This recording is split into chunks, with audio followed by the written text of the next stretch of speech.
l'époque un DESS de management et de gestion des ressources humaines, qui avait été le premier DESS délocalisé au Maroc. Et pendant un peu plus de 10 ans, je suis venu très régulièrement sur la ville de Casablanca, donc c'est avec plaisir que j'observe tous les changements qu'elle a connus en termes d'infrastructure. Je voulais peut-être vous interroger sur un certain nombre de points, de questions relatives à cet enjeu de la formation. Et déjà, peut-être permettez-moi de me présenter. Alors, je suis le professeur Franck Brien, je suis effectivement en poste à Paris 2, Sorbonne Université, et j'ai en charge de piloter deux formations importantes. Une formation en International Human Resources Management et une formation également de Master 2 en coaching. Donc je suis au fait de ces problématiques de formation, sachant qu'il faut savoir qu'en France, il n'existe qu'un seul Master 2 en coaching, et c'est essentiellement des publics d'adultes. Et puis j'ai en charge également la direction au sein du laboratoire de recherche, la question de l'action managériale, puisque les professeurs en sciences de gestion, dont nous faisons partie avec Jean-Marie, sont très orientés pour répondre aux problématiques des organisations. Donc dans ce cadre-là, la formation et au sein de la GRH revêt, j'allais dire, une importance toute particulière. Alors, déjà, j'allais dire qu'il y a un intérêt croisé de mes responsabilités actuelles et anciennes, puisque j'étais directeur d'un organisme de formation, où j'ai eu la chance de piloter au sein de l'université un institut d'administration des entreprises. Donc, au regard, j'allais dire, de ces responsabilités, ces questions de formation se sont naturellement posées à moi. Je rajouterai à cela des activités, celle de donner des cours, d'animer des cours. Ça fait partie, j'allais dire, de cette première étape dans la formation de transmission. Celle de faire de la recherche, donc de former aussi nos chercheurs à la recherche. Et puis celle de pouvoir intervenir auprès d'entreprises, quelque taille que ce soit. Et j'allais dire avec une expérience un peu plus de 2 ans et demi auprès de la Fédération nationale des producteurs de légumes en France, qui est un secteur qui se posait beaucoup de questions sur sa GRH et la formalisation de sa GRH. Et j'ai mis en place avec cette fédération nationale un certain nombre de process. Il faut voir que les besoins des entreprises sont aujourd'hui importants sur cette question de la formation. Et je vais essayer de vous en retracer quelques exemples au travers de témoignages d'entreprises et de chefs d'entreprise que j'ai pu rencontrer, mais également les attentes des salariés qui ont besoin d'améliorer leur employabilité. Et puis je vais dire de la société en général, puisque cette question de la formation est souvent resituée dans une problématique plus globale de responsabilité sociale de l'entreprise. Les objectifs sont parfois clairement explicités, les attentes et les besoins sont assez précis et avec beaucoup de questions. Permettez-moi juste de vous retracer dans l'histoire que cette question de la formation, elle n'est pas récente. J'ai pris quelques, j'allais dire, éléments marquants au travers de personnages issus de milieux socio-économiques et socio-culturels différents. La première citation que je voulais vous apporter, c'était celle du PDG de Shell, qui disait la chose suivante: la capacité à apprendre plus vite que ses concurrents est pour l'entreprise le seul avantage compétitif durable. On voit donc bien là un enjeu organisationnel très important, une façon par la formation et par cette capacité à apprendre de pouvoir mieux se positionner. Victor Hugo disait ouvrir une école, c'est fermer une prison. On voit donc bien là un enjeu sociétal qui dépasse l'entreprise. Woody Allen disait la solution, c'est la formation. Mais quelle est la question? Donc on voit bien que tous les milieux sont concernés par l'école primaire, que doivent s'acquérir les fondamentaux qui ouvrent la voie à la qualification et à une vie sociale réussie. Donc on voit que ça participe de la réalisation d'objectifs organisationnels, mais également d'objectifs sociaux. Alors, pourquoi parlerait-on de la formation?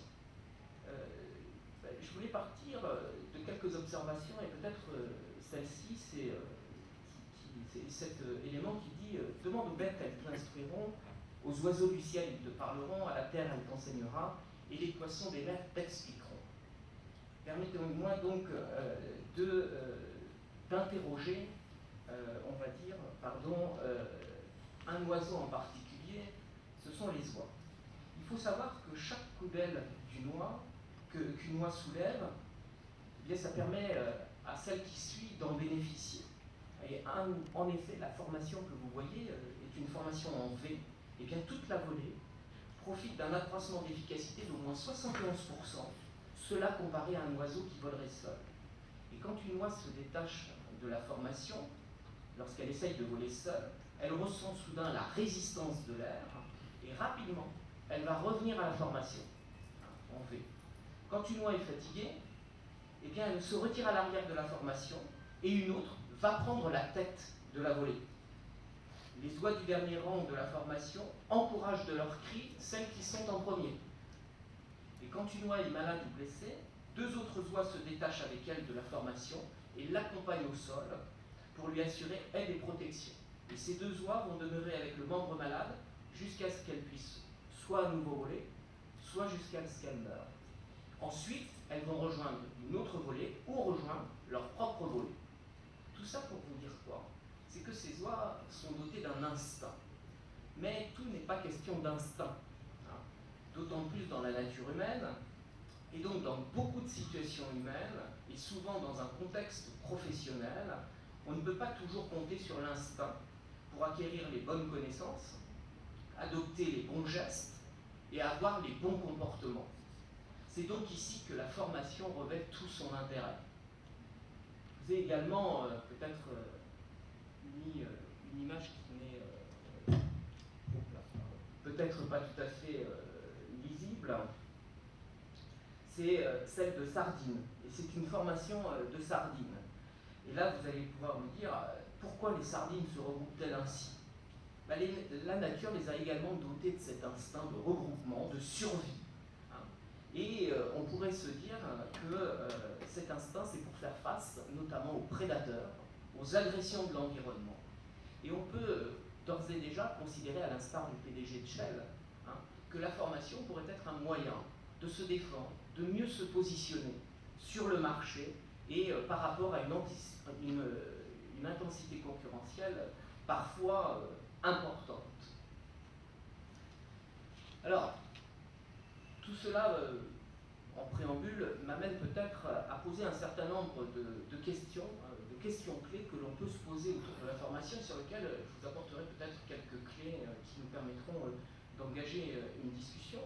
Parmi ces questions que je souhaiterais traiter, la première, c'est pourquoi les entreprises et les salariés accordent aujourd'hui encore plus d'importance à la formation. Quelles sont les différentes approches que l'on peut avoir en la matière, puisque les entreprises peuvent se saisir de cette question d'une façon totalement différente. Qu'est-ce que la formation, concrètement? Comment l'entreprise fait-elle de la formation? Avec quels acteurs et quels sont les rôles de ces acteurs? Parce que, effectivement, la formation est, me semble-t-il, l'affaire de tous dans l'organisation, et pas simplement du dirigeant ou du directeur des ressources humaines lorsqu'il existe. Quelles sont les conditions de mise en œuvre de la formation? Et puis, dernière question, quelle place pour la formation dans l'entreprise aujourd'hui et demain?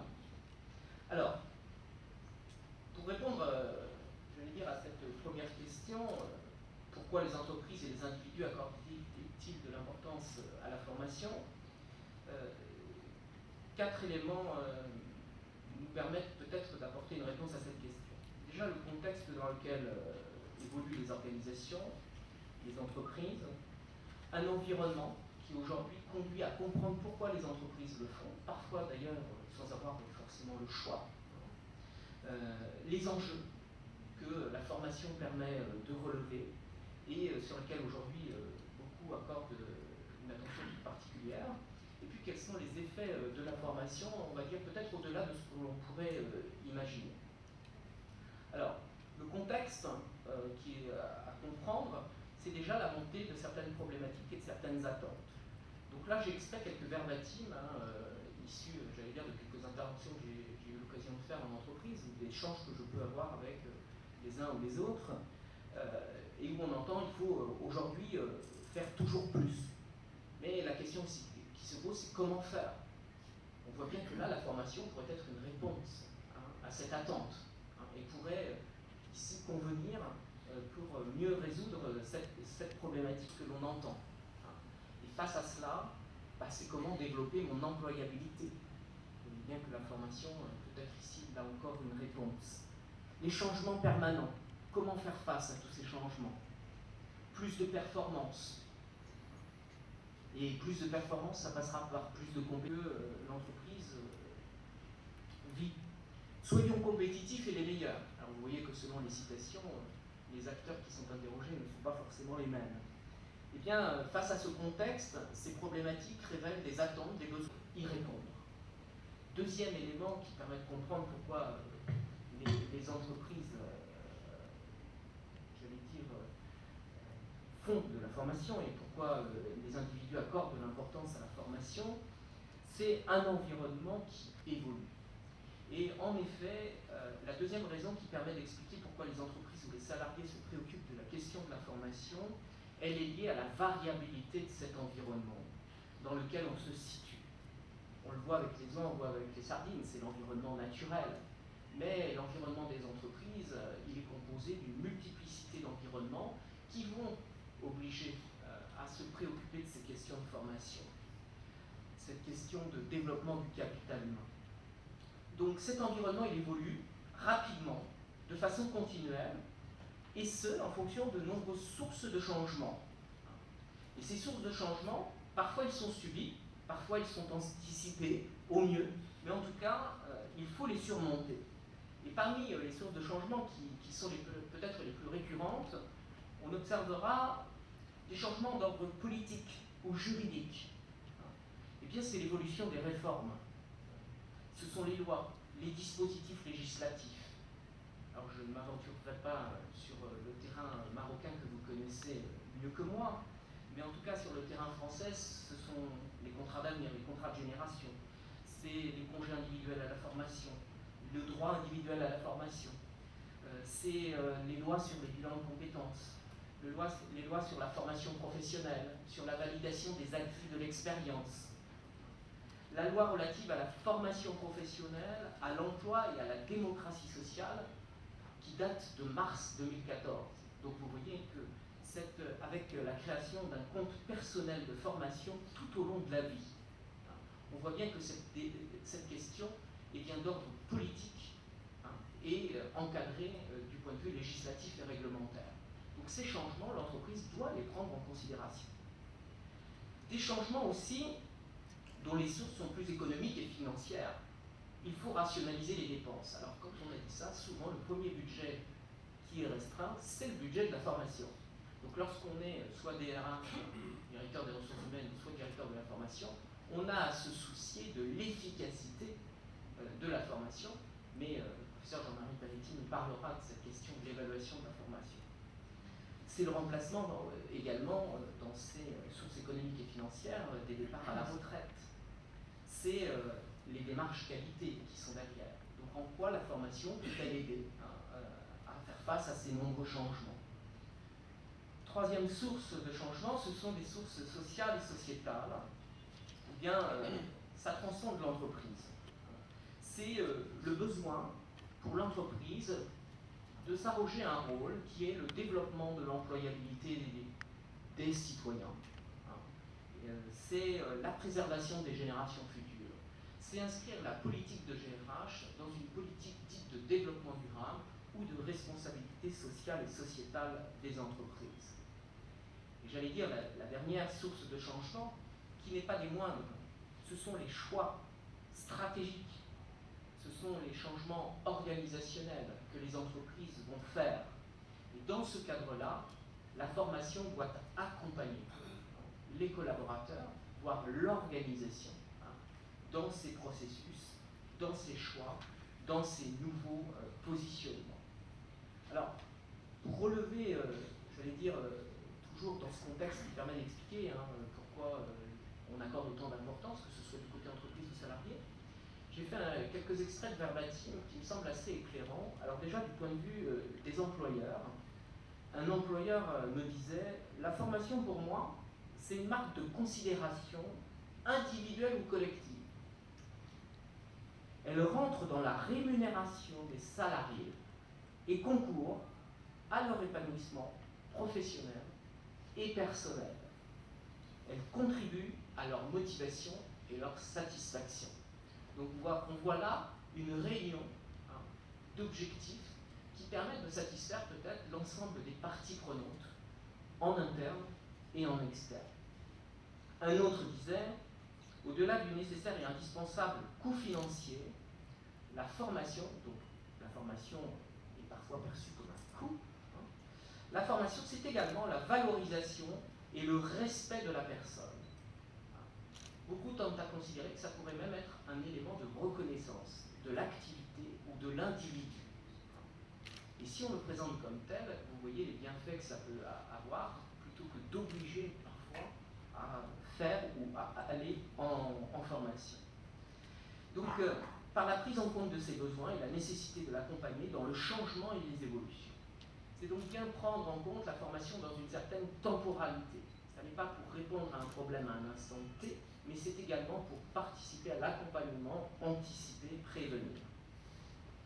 Parmi, j'allais dire, quelques extraits, de discours issus soit des salariés, soit des instances représentatives du personnel, je relevais les choses suivantes.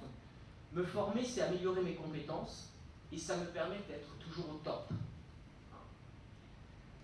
C'est rassurant de savoir qu'on sera formé, car cela permettra d'affronter certaines difficultés. De plus, une compétence, il faut savoir la maintenir. Voilà une logique qui est particulièrement intéressante parce qu'elle va resituer la formation dans un ensemble plus global au sein d'une politique de gestion des ressources humaines, d'une politique de développement du capital humain, d'une politique de développement et de gestion des compétences. Une dernière citation, la formation, c'est avant tout permettre de mener à bien les missions qui sont confiées aux salariés. Ça, c'est plutôt au côté instance représentative du personnel. Les salariés évoquent souvent la considération et les relations humaines avec leur hiérarchie. Et la formation est une bonne réponse à cela.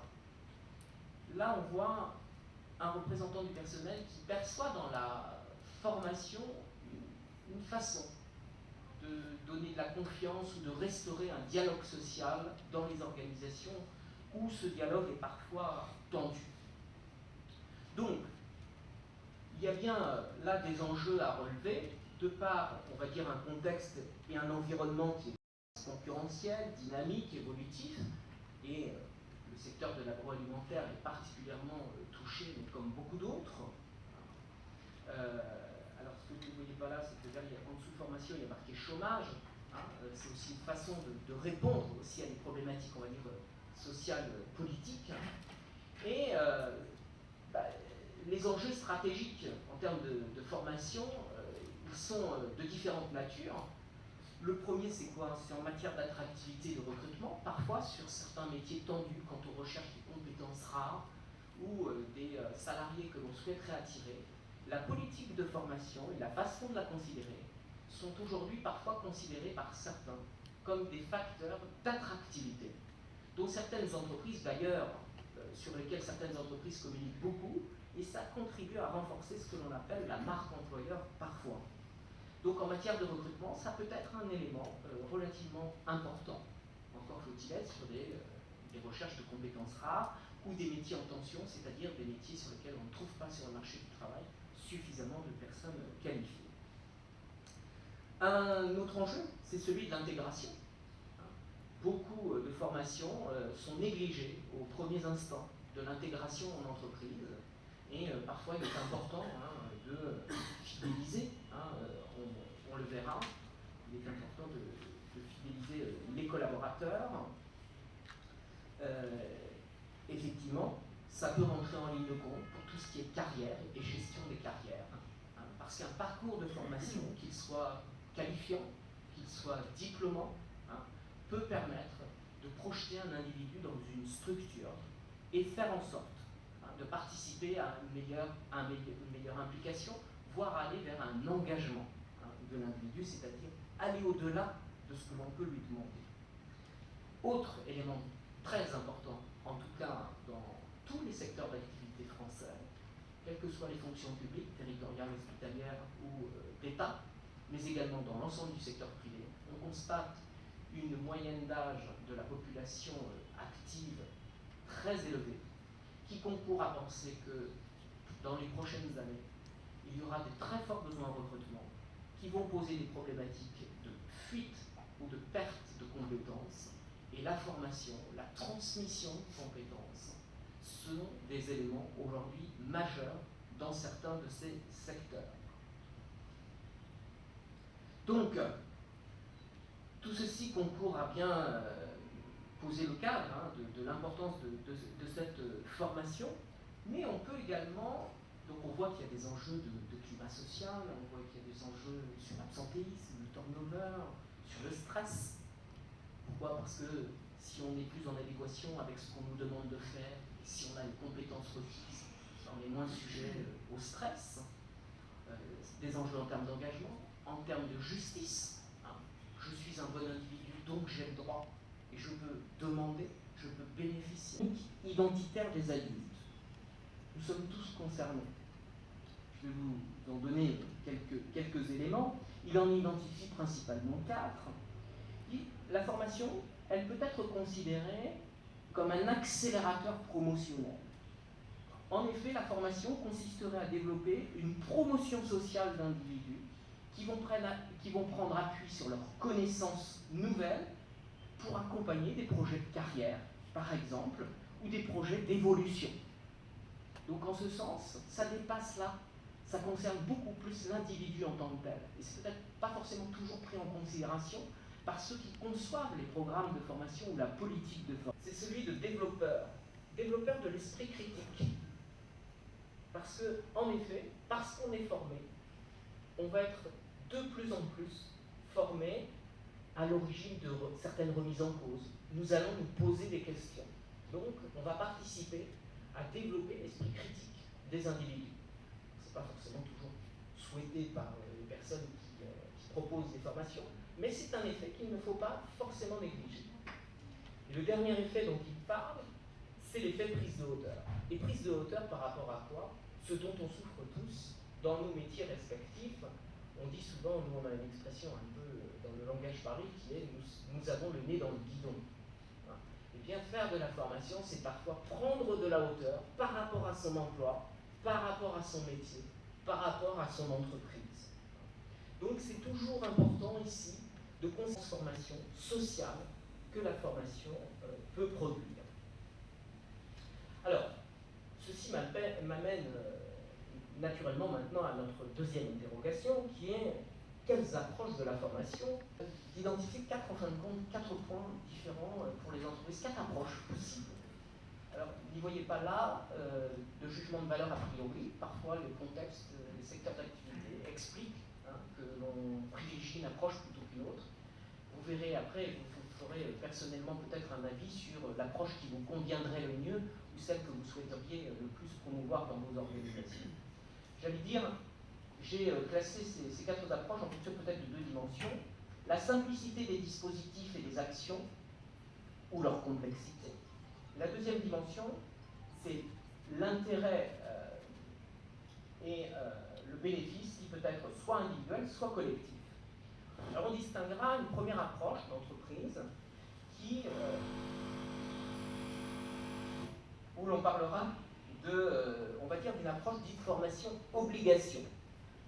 Il s'agit là, dans l'esprit des responsables des entreprises, de considérer la formation comme étant une taxe dont il faut s'acquitter et sur lequel il faut se mettre en conformité avec la loi. On va dire que c'est déjà pas mal d'être en conformité avec la loi. Alors, cette obligation étant satisfaite, la logique va alors consister à profiter de la situation pour distribuer quelques avantages individuels aux salariés. Deuxième type d'approche, c'est la formation sécurité. Elle est des risques de déstabilisation. Donc, elle va puiser sa légitimité dans la politique sociale de l'entreprise, dans les accords avec les partenaires sociaux. Donc ce sont des acteurs qui vont être importants dans cette approche. Elle va s'appuyer sur un certain nombre de règles assez précises. Alors c'est souvent là où on va retrouver des catalogues formation dans les entreprises, beaucoup de propositions de stages de formation, l'initiative est souvent d'ailleurs à l'origine du salarié. Donc c'est vrai que l'expression des besoins vient plus du côté des salariés. Donc c'est vrai que cette logique elle est assez fréquente dans les grandes entreprises et souvent dans celles qui sont exposées à certaines pressions du marché concurrentiel. Après, il y a l'approche formation pactole. Formation pactole, c'est consister essentiellement à profiter des financements externes. C'est vrai qu'il existe des organismes financeurs, vous en avez un en particulier, le SPVD, qui va redistribuer une partie, nous en avons également. Souvent, c'est dans ce cadre-là qu'on va souvent externaliser la formation, tout en gérant parfois avec des instances qui sont peut-être plus territoriales, plus régionales, départementales, régionales, nationales, et ce qui va permettre de débloquer des ressources, et parfois même européennes. Et puis, effectivement, il y a une dernière approche, alors vous voyez que mon propos est la formation dite développement, l'approche développement. Et là, on va adopter un raisonnement en termes de production, de développement et de maintenance des compétences favorables sur l'individuel et le collectif. Et là, on va s'inscrire dans une logique dite apprenante. On parle d'organisme global, pérenne et partagé. Alors, on ne peut pas considérer que l'entreprise n'a pas de problème de formation, mais des problèmes que peut-être la formation pourrait contribuer à résoudre. Alors, cette deuxième, on va dire, interrogation étant posée, elle m'amène naturellement au troisième point. Qu'est-ce que la formation? Alors, pour peut-être donner des éléments simples, je dirais que la formation, ce qu'il faut retenir, c'est que c'est un dispositif. Et j'entends privilégier ce terme de dispositif plutôt que celui d'outil. Parce que derrière le mot dispositif, il y a des outils, certes, des process, mais également des acteurs.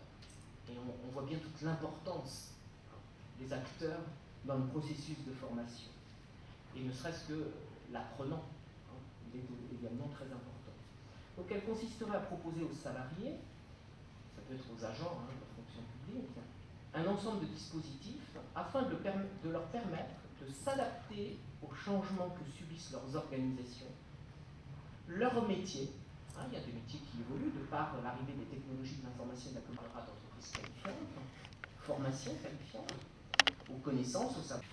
Voilà pour ce qui concerne, je vais dire, dans les principes, dans les pratiques. Ceci m'amène donc maintenant naturellement à cette cinquième interrogation. Avec quels acteurs et avec quel rôle? Donc quels sont les acteurs de la formation? Quel rôle devrait-il assumer dans un processus de formation? Alors, les possibilités de faire de la formation sont multiples et variées. Elles sont à la portée de tous. Alors, on parle, peut-être que dans vos discussions, vos questionnements, vous aurez des éléments sur ce point-là, de plus en plus de formation en e-distance, en e-learning. Faut-il en penser? On pourra peut-être échanger sur cette question-là. Bon. Ce qui importe, c'est de considérer que toute la formation ne repose pas sur les épaules d'un seul homme, d'une seule personne. Et pas parce qu'il y a un monsieur formation que c'est lui qui va assumer toutes les responsabilités et les questions de formation.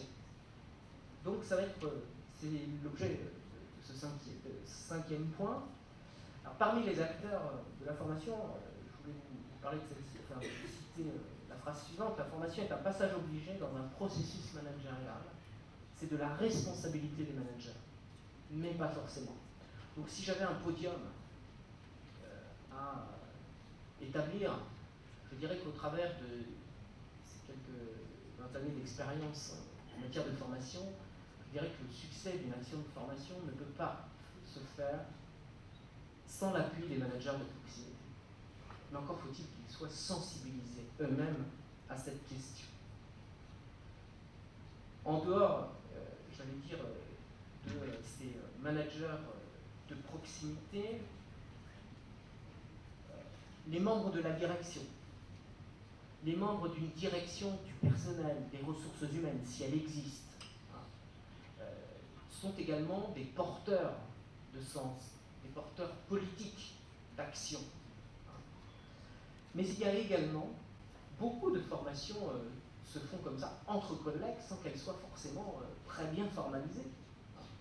Combien de fois m'est-il arrivé de voir des personnes qui, lorsqu'on faisait leur entretien annuel d'évaluation, ne disposaient pas de certaines compétences, mais avaient les résultats.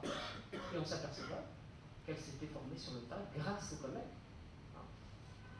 Donc, ça peut être aussi des clients, ça peut être des fournisseurs qui vont être à l'origine soit d'actions de formation, soit de besoins qui sont exprimés. Donc, ne pas les négliger. Donc, on va dire des acteurs qui, pour moi, là, sont plutôt dans une dimension peut-être interne, même si j'ai une conception, vous voyez, assez élargie de l'entreprise, puisque j'y inclus clients et fournisseurs, mais également des organismes externes de formation. Et puis, une question quand même centrale et fondamentale pour beaucoup d'organisations, les financeurs. Parce qu'on sait bien que la stimulation de la formation, elle repose avant tout et en partie aussi beaucoup sur le soutien de ces financeurs. Et puis, derrière ce soutien de ces financeurs, il y a l'État, il y a les collectivités, parfois c'est une priorité nationale. On parle de formation tout au long de la vie, ça faisait partie de quelques lignes du discours d'investiture, on va dire, de quasiment tous nos présidents de la République en France. Donc, cette question-là est une question, on va dire, nationale. Alors, parmi, j'allais dire, tous ces acteurs, il est important de préciser peut-être le rôle de chacun, parce que tout le monde ne doit pas avoir le même rôle, si chacun est important, parce que sinon on n'arriverait pas forcément à avancer. Alors cette répartition, me semble-t-il, ne se fait pas de manière aléatoire. Je distinguerai peut-être 3 catégories de rôles. Il y a des rôles qui sont axés sur l'action de formation, des rôles qui sont plutôt axés sur les relations qu'il est nécessaire d'entretenir pour établir un plan de formation, pour construire une ingénierie, une politique de formation, puis des rôles axés sur la réflexion, par rapport à la place de la formation, par rapport à une entreprise qui se voudrait apprenante, qualifiante, faire face à des environnements concurrentiels dont j'ai déjà parlé. Alors, 3 catégories de rôles. Alors peut-être parmi les rôles axés sur l'action, vous voyez peut-être plusieurs types de rôles. Un rôle de soutien, ce serait celui que pourraient entretenir les clients, les fournisseurs, les financeurs, qui pourraient venir en soutien d'actions qui seraient promues dans les organisations. Un rôle de réalisateur, d'organisateur, ça peut être fait soit par des acteurs en interne, ou des centres de formation en interne, ou certains ont mis en place des universités d'entreprise, mais ça peut également être en externe, donc des acteurs spécialistes des questions de formation. Ça peut être des rôles de propulseurs. Propulseur, c'est en faire la promo, en être à l'origine. Ça peut être le DRH ou les hiérarchiques, les N+, comme on les appelle. Ensuite, peut-être des rôles que certains acteurs pourraient privilégier et plutôt centrés sur les relations interpersonnelles. On pourrait identifier celui de vigie. C'est essayer de voir ce qui est important, ce qui va arriver, ce qui va bouger sur le milieu. Là, les hiérarchiques sont assez au fait de cela normalement, et les branches professionnelles, les syndicats professionnels doivent avoir une aide dans cet élément-là. C'est pour ça que quand on réunit l'ensemble des acteurs de la formation, ça peut être assez riche. Briller, il vous reste encore 5 minutes. Un rôle de coordinateur, donc ce seraient les managers, rôle clé, et puis un rôle de promoteur, directeur des ressources humaines, direction, donc là c'est les contrôleurs, experts. Donc on le voit, chaque acteur serait détenteur d'un rôle différent. Alors,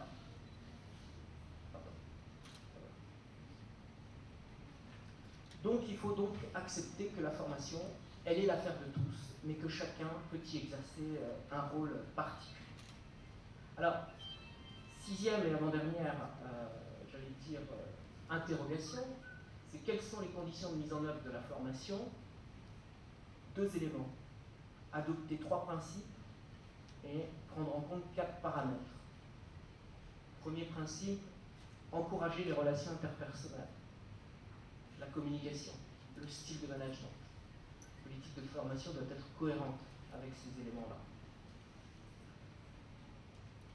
Renforcer la culture de l'entreprise. C'est un élément qui participe à renforcer certaines valeurs qui sont prônées.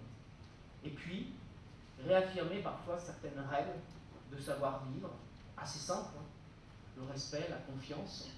Et c'est pour ça que je vous disais que parfois, on considère cela comme étant un élément de restauration de la confiance. 4 paramètres qui permettent d'en assurer le succès de sa mise en œuvre. Le premier, c'est prendre en compte la dimension, on va dire, stratégique, c'est-à-dire qu'il faut un engagement politique, c'est-à-dire l'engagement du dirigeant. Rien ne se fera sans l'engagement du dirigeant et de la personne en charge des ressources humaines. À partir de là, condition de mise en œuvre, c'est d'avoir les moyens. Ces moyens, ils sont d'une double nature, financiers, mais il tient compte aussi des financeurs externes, mais ça coûte quand même de l'argent et du temps. Même si vous êtes avec des formateurs en interne, c'est du temps humain travaillé, et puis des moyens humains. Du point de vue organisationnel, eh bien, c'est d'avoir une structure, une certaine structure dans la fonction aux ressources humaines, et puis d'avoir une politique de formation, alors, idéalement dans un système d'information, mais c'est pas quand la formation aura pris peut-être un peu d'ampleur et qu'on a une structure de FRH sophistiquée. Et puis, autre succès dans la mise en œuvre, c'est la dimension sociale, considérer la formation comme permettant de faciliter le dialogue social, de restaurer le dialogue social, et dans une logique dite de management participatif. Alors, dernier élément, dernière question, quelle place pour la formation dans l'entreprise? Alors je crois qu'il est important moi j'aime bien parler, peut-être pas, il y a peut-être une sanction, donc peut-être d'aller vers un pacte de management de la formation. Mais alors pour cela, il faut que la formation soit au cœur des dispositifs de GRH. Donc ça c'est important. Qu'elle soit en cohérence avec l'évaluation, avec la rémunération, avec la gestion des carrières, avec le recrutement, avec toutes ces thématiques de RH. Et deuxième élément, il est important d'avoir ce davantage concurrentiel, au même titre que la technique ou la technologie. Et ça c'est important. En France, aujourd'hui, on est en train de, on va dire, un peu malmener les pôles de compétitivité, parce qu'on est en train de leur dire, vous avez pensé innovation, innovation, innovation, c'est technique, technologique, et aujourd'hui on voudrait que vous fassiez de l'innovation sociale, on voudrait que vous mettiez de management. L'adaptation de ces outils-là, mais surtout toujours prendre en compte le contexte d'une entreprise à l'autre, même parfois dans des secteurs d'activité identiques. Je vous remercie de votre attention.